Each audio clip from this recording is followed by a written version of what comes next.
Hello, my name is Mr. Roberson, and I'm a 6th grade math teacher, and I have an activity to launch students into the concepts mean, median, and mode.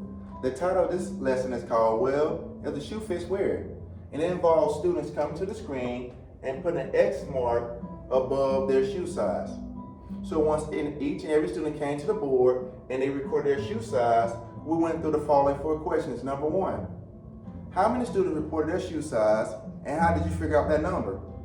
Instantly, kids just started counting the number of X's that we had or that we have on our horizontal number line, and they counted 15. Not too bad. When I asked kids to share their rationale behind it, well, we just counted the number of X's on our horizontal number line.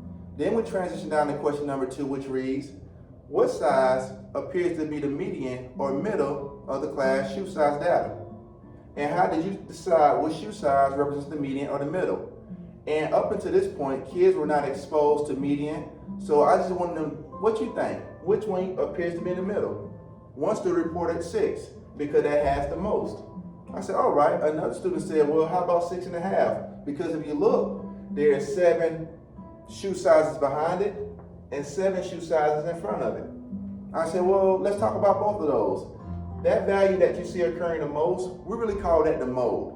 And although the mode can be the median, in this case, it will be 6.5. And then I started marking it off to show kids how I got to the actual middle.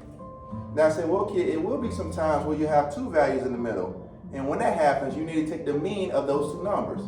And that fed into question number 3, which reads, what is the mean or average of the class shoe size? And how did you determine the mean or the average? Now this is new to kids.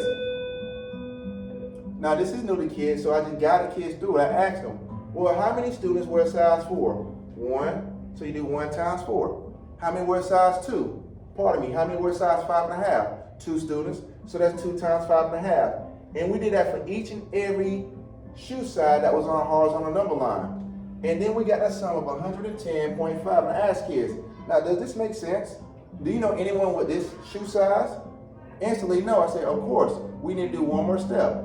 Let's go back to question number 1. How many people recorded their shoe size? 15. So let's divide that by 15, and the mean is 7.3. But you can't go to the shoe store and buy a size shoe 7 and a third. What you need to do is be 7.5. Just making it connect with students, all right? It's 7.5 if we're going to the store.